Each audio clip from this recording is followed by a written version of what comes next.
안녕하세요. 화학 강사 위정혜입니다. 반갑습니다. 공교롭게도 내일이 수능이라서 학생들이 빨리 집에 가는 것 같던데 어머님들 그래서 아무래도 많이 바쁘실 텐데 이렇게 참석해 주셔서 너무 감사드립니다. 우리 학생들이 아마 수능 과목으로는 당연히 화학을 선택을 안 하죠. 통합과학이기 때문에. 그런데 대부분의 많은 학생들이 내신 때 화학을 많이 선택을 하더라고요. 그래서 저는 오늘 어머님들께 화학 공부 전략에 대해서 한번 점검해 드리는 시간 가져보도록 하겠습니다. 자, 화학 선택자들이 많이 하는 흔한 고민들이에요. 내년에 많은 학생들이 이 말을 진짜 많이 할 텐데, 공부하면서 배웠는데 선생님 문제가 많이 안 풀리고요. 그리고 시간 안에 다 못 풀겠어요. 특히 양적 관계, 중화 반응 너무 어려워요. 그리고 실수 한 개에서 틀렸더니 선생님 등급이 두 개나 떨어졌어요. 이렇게 말하는 학생들이 정말 많습니다. 자, 그런데 이런 이야기를 하는 이유들은 대부분 학생들이 그냥 화학, 특히 화학, 그냥 개념만 공부해서 끝내면 된다라고 생각을 하기 때문인데요. 사실 화학은 단순 암기가 아니라 그 개념을 이해를 하고 그리고 이해를 했으면 문제에 연결을 시키고 연결하는 데서 끝내는 게 아니라 스킬을 적용시켜야지만 성적이 잘 나오는 과목입니다. 자, 그런데 그 세 가지가 가장 필요한 단원이 있어요. 어머님들께서도 화학 대부분 어떻게 구성이 되었는지 다들 아실 텐데, 특히 저 1단원과 3단원, 3단원은 이번에 새롭게 들어온 단원이거든요. 근데 화투에서 내려온 단원이기 때문에 계산 내용을 포함을 하고 있습니다. 그리고 4단원에 중화 반응이 있기 때문에 요 1단원, 3단원, 4단원이 가장 우리 학생들을 많이 괴롭힐 단원이다라고 봐주시면 되고요. 그리고 2단원은 우리 친구들이 통과해서 이미 한번 배웠던 단원이에요. 물질의 구조와 성질, 분자 구조를 그리고 단순 암기 파트이기 때문에 저 파트는 화학을 잘하는 학생이든 못하는 학생이든 항상 쉽게 나와서 이전에는 항상 100점이 거의 1등급 커트라인이었던 그런 시험이다라고 봐주시면 됩니다. 그래서 우리 친구들이 화학을 좀 가져가고 재밌게 공부를 하기 위해서는 저 1, 3, 4 단원을 갖다가 잘 공략을 하는 게 좋은 성적을 받을 수 있는 비법이 되겠죠?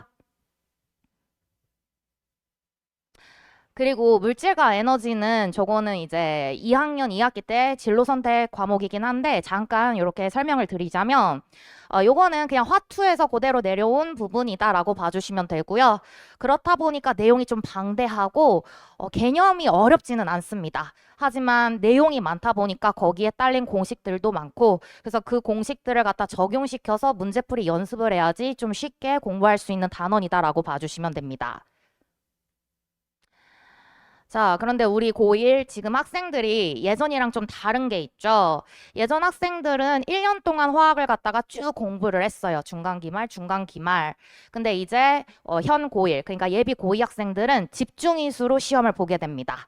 그러니까 예전에는 1년 동안 공부를 했었던 그 단원이 이제 한 학기 동안 끝내게 되게 되는 거겠죠.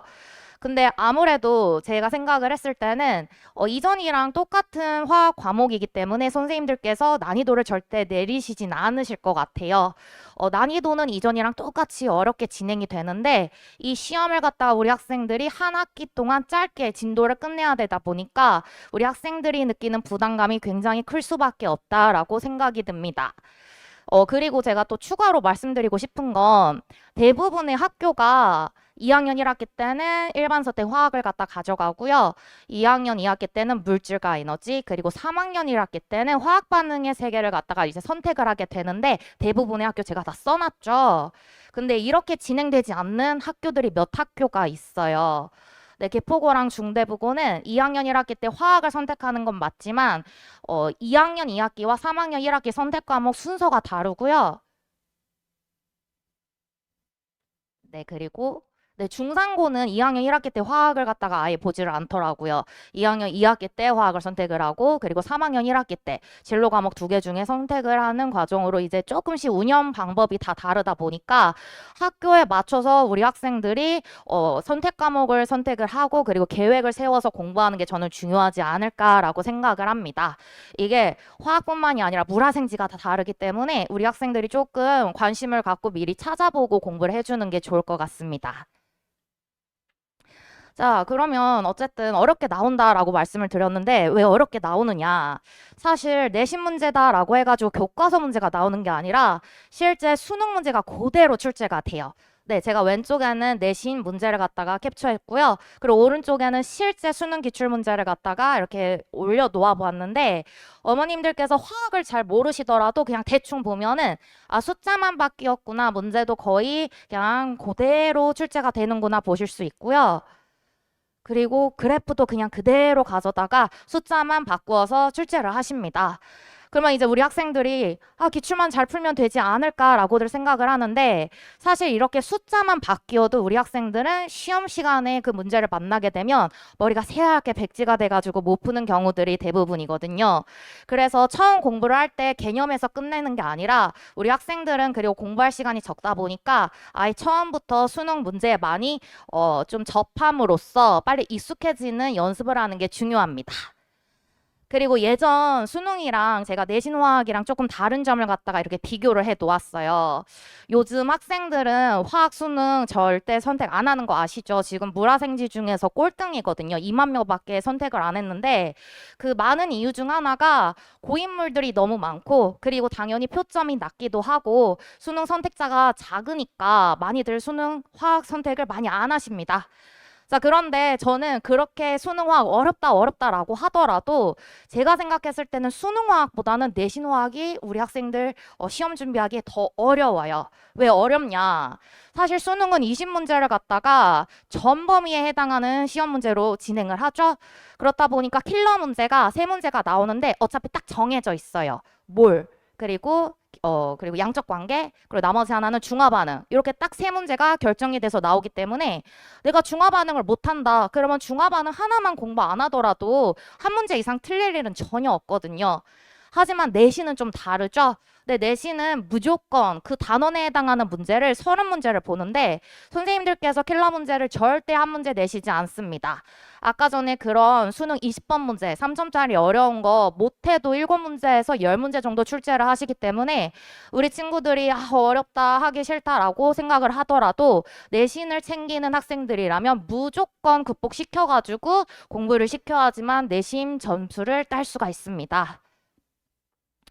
자, 그래서 아까 전에 제가 보여드렸던 개정화학 단원인데요. 대부분의 학교에서 1학기 중간고사에는 1단원과 2단원 시험을 볼 거고요. 그리고 아마 1학기 기말고사로는 3단원과 4단원을 진도를 나가겠죠. 예전에는 1, 2, 3, 4, 1년에 커리에 거쳐가지고 시험을 보았기 때문에 1단원을 못 보면 2단원을 잘 보면 됐었고요. 4단원을 못 볼 걸 알기 때문에 우리 학생들이 3단원을 정말 열심히 공부를 했습니다. 하지만 지금은 이제 집중이수기 때문에 그런 거 전혀 통하지 않고요.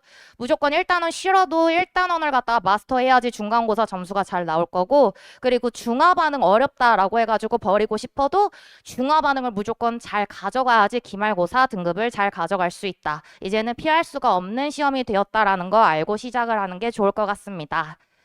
자, 그래서 이번에 겨울방학 전범위 커리큘럼은요, 아까 전에도 말씀드렸다시피 2단원은 그렇게 중요를 하지 않기 때문에 1단원과 3단원과 4단원에 조금 더 포커스를 맞춰서 집중해서 진도를 나갈 수 있는 커리를 제가 준비를 해보았습니다. 아무래도 그렇다 보면은 시간적인 여유가 생기기 때문에 우리 친구들 문제 하나를 풀더라도 조금 더 유형별로 그리고 제 풀이를 갖다가 더 많이 보여줄 수 있을 거라서 우리 친구들이 3월 달에 중간고사 대비를 할 때 조금 더 유용하지 않을까라는 생각이 들고 있습니다. 그래서 저와 함께 이번에 겨울방학 때 같이 공부할 수 있는 목표는 학교 시험을 완벽히 대비할 수 있는 진짜 공부법을 우리 학생들에게 가르쳐 주는 게 저의 목표고요. 그러기 위해서는 사실 수업만 진행을 하는 게 아니라 우리 학생들이 공부하는 습관을 갖다가 제가 조금 더 옆에서 지켜보고 그리고 바꿔야 할 점이 있다면은 제가 그걸 갖다가 직접 알려주는 게 가장 좋은 공부 방법이라고 생각을 합니다. 그래서 수업 시간뿐만이 아니라 수업 전에 30분 클리닉이 또 진행될 예정이고요. 수업 끝나고 그냥 보내는 게 아니라 수업 후 클리닉, 테스트 오답하는 시간까지 제가 모두 다 챙겨서 확인을 시키고 귀가시킬 예정입니다. 자, 그리고 제 수업에 대해 조금 더 말씀을 드리자면, 아까 전에도 말씀드렸다시피, 화학은 개념이 중요한 게 아니라 그 개념을 직접 문제에 적용시킬 수 있느냐가 중요한 거거든요. 그래서 그냥 단순 개념만 나열을 하는 게 아니라 실제 고3 모의고사에서 이렇게 출제가 되었어. 그래서 우리 어떻게 풀어볼까 같이 풀어보는 시간도 가지고, 근데 요렇게 제가 수업을 진행을 하다 보면 우리 친구들이 집에 가서 다시 공부할 때 좀 많이 어려워 하더라고요. 그래서 제 손글씨 풀이 이렇게 항상 제가 정리를 해서 주고 있고, 그리고 이게 중화반응 손글씨 노트거든요. 보시면 아시겠지만 저는 그렇게 킬러 문제 푸는데 그렇게 많은 시간이 걸리지도 않고, 그리고 복잡하지도 않습니다. 사실 어려운 문제일수록 풀이 과정을 갖다가 줄여나가는 게 굉장히 중요한데, 이걸 갖다가 제 학생들에게 방학 동안 충분히 연습을 시켜서 내신 때 써먹을 수 있도록 제가 충분히 훈련을 시킬 예정입니다. 그리고 테스트 문제는 제가 꼼꼼히 우리 친구들이 좀 공부를 할 수 있게 다지선다로 저렇게 출제할 예정이고요. 그리고 이제 내신에서 많이 출제된 문제들은 OX로 제가 한 문제 한 문제 다 뽑아가지고 이런 식으로 문제를 주고 있고, 그리고 밑에 우리 친구들이 작성한 답안지인데요. 제가 직접 채점을 합니다. 그래서 무엇 틀렸는지, 우리 친구가 무엇이 부족한지 하나하나 다 체크를 해 나가고, 그리고 수업 끝난 다음에 이런 부분에 대해서는 개인적인 1대1 피드백을 주어가지고 완벽하게 메이크업을 해 나갈 수 있도록 제가 만들어 나갈 줄 거예요. 자, 그리고 이런 거는 우리 친구들이랑 같이 소통하면서 네, 질문 받았던 내용이고요. 제 수업에 대해서는 우리 친구들이 더 잘 이야기를 해줄 거다라고 생각을 해서 제 학생들이 말해준 후기를 갖다 이렇게 캡처를 해보았어요. 보시면 아시겠지만 이 친구, 네, 사실 화학을 잘하는 거랑 내신 등급을 잘 받는 거는 저는 별개라고 생각을 하거든요. 이 친구 잘 보시면 통합과학 때도 1등급 한 번도 못 받아본 저를 화학 1등급 받을 수 있게 해주셔서 너무 고맙다라고 이야기를 하고, 그리고 이 친구도 이번에 의대를 갔는데 저랑 중3 때부터 같이 공부한 학생이었어요. 근데 처음부터 화학을 잘했던 학생은 아니에요. 이렇게 보시면 아시겠지만 중화 반응에서 어려운 문제들 조금씩 풀어갈 수 있게 되면서 화학의 재미를 느꼈고, 그래서 네, 제가 개인적인 질문도 가장 잘 받아주셔서 화학 수업만큼은 설레는 마음으로 갈 수 있었다라고들 하죠. 화학이 어려운 건 맞지만 그래도 잘 공부를 하면은 모두가 다 어려워하는 과목이기 때문에 오히려 내신 등급은 충분히 잘 받을 수 있습니다. 어머님들께서 믿고 맡겨주시면 제가 앞에 그 친구들처럼 화학 재밌게 공부를 할 수 있고, 그리고 좋은 성적으로 이끌 수 있게끔 제가 체계적으로 지도를 해보도록 하겠습니다. 감사합니다.